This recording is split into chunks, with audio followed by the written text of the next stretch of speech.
Nikki Haley has the momentum going for her. She's placing third in these national polls among Republicans, but she's had certainly a good deal of momentum, especially when it comes to donors who think she is a good one to put money on. Ken Langone might feel the same way, the Home Depot co-founder, kind enough to join us. Yes, I am going to support her. I think she's just what we need right now. I think her approach is smart. I think she's clarified herself in some issues, which is very important. And more importantly, I think the American people need this kind of leadership. So let me ask you, just to be clear for a lot of people who are just tuning in now, Ken Langone has decided to throw his support, financial support and otherwise, behind Nikki Haley. And what was her reaction when you told her that? She was very grateful. She was very appreciative. She's excited, not only just about my involvement, but the fact that she's beginning to get significant traction. You know, I've been to a few of the Koch events, the Americans for Prosperity. Right. Trust me, these guys know how to raise money. Big money. Having them in her corner is no small feat. President Trump is going after the Koch brothers, the billionaires who've been handing out millions of dollars to Republicans for years. I don't know, here's a tweet that he sent. He said this morning, the Kochs are, quote, a total joke in real Republican circles against strong borders and powerful trade. I never sought their support because I don't need their money or bad ideas. They love my tax and regulation cuts, judicial picks, and more. I made them richer. Their network is highly overrated. I have beaten them at every turn. They want to protect their companies outside the U.S. from being taxed. I'm for America first and the American worker, a puppet for no one. Now, Vivek Ramaswamy was critical of these endorsements that Nikki Haley's been getting, that she's essentially bought and paid for. She essentially ignored that criticism, but that's what happens when other candidates who might have wanted the same support, your support, the Koch syndicate support, and they don't get it, but they look like, and the other way that people who didn't get it play it is that you've got a candidate of corporate interest. Ken Langone is a multi-billionaire, one of the richest guys on earth, and he likes her. Instantly, I shouldn't. What do you say? Oh, you know, first of all, it's sour grapes. This is a corrupt game. The other politicians in both parties, this is the ugly truth, the both parties, every one of them, almost every one of them, is a puppet for the donor establishment.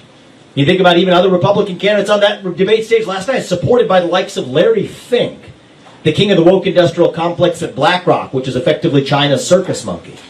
The likes of Reid Hoffman, the founder of LinkedIn. And LinkedIn, by the way, censored me earlier in this campaign. We went toe-to-toe and proved their falsehoods. Founder of LinkedIn, George Soros Jr. for the Democratic Party, we now realize is one of the largest donors to the likes of Nikki Haley for this campaign. It is a bipartisan cabal. But we have to fix the corruption to be able to do the right thing. And the thing that's stopping us in this country isn't China, actually. It's the corruption in our own political system. In my case, I'll tell you this, for better or worse, you can debate it in our family, but for better or worse, my biggest donor is me. Okay. We're stopping at nothing in this campaign because I don't want to be somebody else's circus monkey. But that's what it's going to take. Somebody from the outside with fresh legs from the next generation who cannot be bought and paid for. And it's sad that that's how this works. We'll fix the system such that eventually it doesn't have to be somebody who's founded multi-billion-dollar companies that has to take to fix the system, but we are where we are right now. And that's what it's going to take to be able to cut through on the China issue. Otherwise, it's not going to happen. When you look, for example, at the deficit, when you look at inflation, when you look at all of the issues that we're confronted with as a nation, we've got to completely rebuild. Our military has been neglected, let's be honest about it. All these munitions we've given now to Israel, to Ukraine, they've all got to be replenished. They've all got to be replenished. They've all got to be replenished. I mean, when it comes to China and Taiwan, the one way that we keep China from going into Taiwan is, one, make sure that we win in Ukraine. And more importantly, I think the American people need this kind of leadership. One, make sure that we win in Ukraine. It doesn't go your way, Ken. And it turns out Donald Trump is the Republican nominee.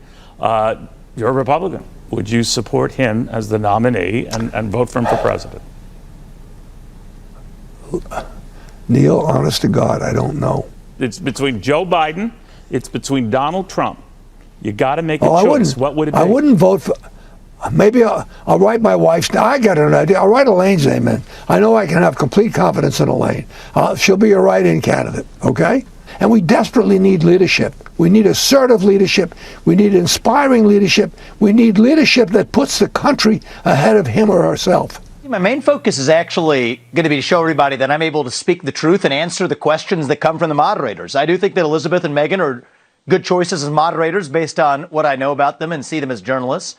So I'm hopeful that we can have an even higher quality debate than we've been able to have so far in the RNC hosted debates so far. So my strategy is going to be answer the questions, be transparent, speak the truth. We need leadership that puts the country ahead of him or herself. Here's a flashback. Former Fox News host Tucker Carlson weighed in on one of the Republican politicians who, in his belief, should not be running the country. Let's watch. I'll never forget it as long as I live. And then she said, in order for healing to occur, what happens next must be personal and painful for everyone. I thought, really, why is that? And of course, what happened next was personal and painful for everyone. Our cities burned down and a lot of people died. And I thought, why should what happened between a cop and George Floyd outside a convenience store in Minneapolis be personal and painful to anybody else? What are you even talking about? Oh, you have no idea what you're talking about. You're trying to please the people whose opinions you actually care about at the New York Times. That's just true. Doesn't mean she's a bad person. I don't think she is a bad person. I've always liked Nikki Haley. She was right here. I tell her to her face, I like you. Don't want you in charge of anything. Because the second things get intense, the second the other side really unleashes and starts yelling so loudly that you can't think clearly. We need leadership that puts the country ahead of him or herself. GOP presidential hopeful Nikki Haley turning heads on Wall Street as she garners a downpouring of support from a well-known businessman clan, a bunch of billionaires. Americans for Prosperity Action, a network financed by billionaire Charles Koch, officially backing Haley last week in a bid to block Trump from winning the 2024 GOP nomination. The former president, of course, is in the lead. But that's not all. Koch joins fellow billionaire Stan Druckenmiller, along with Citadel's Ken Griffin and Silicon Valley VC Tim Draper, in signaling support for Haley. Could Home Depot co-founder Ken Langone be next? The legendary billionaire investor joins me now live amid reported plans to meet face-to-face with Nikki Haley in New York this week. Are you ready to make the announcement about Nikki Haley? Yeah, I'm just about ready. I had a nice meeting with her yesterday in my office. And I'll tell you, she came through loud and clear, straight shooter. She recognizes the challenges and the issues. And I think she's got the determination. Let's talk about what's happening on the wider scale.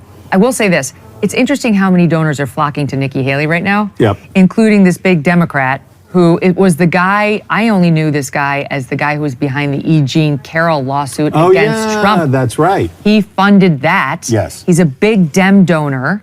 And he's made tons of donations to Joe Biden and so on. So he just gave Nikki Haley, what was it, $250,000, Reid Hoffman, $250,000 to her super PAC, Reid Hoffman.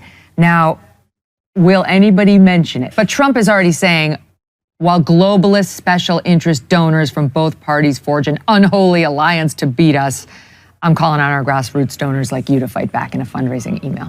Click here to send $5. Yeah. It was a good news, bad news moment for her when the Koch network said, we're all in on Nikki Haley. Yeah. We're endorsing Nikki Haley. They've got more money than God. Good news is they've got this amazing ground game. They can go knock on a million doors. They can run ads. They can do all that stuff. But then everywhere you go, people are going to say, dark money, the Koch brothers, how dare you? So the trade-offs are there. In Haley's case, it's worth it because she doesn't have the infrastructure because she was running a shoestring campaign. In my case, I'll tell you this, for better or worse, you can debate it in our family, but for better or worse, my biggest donor is me. Okay.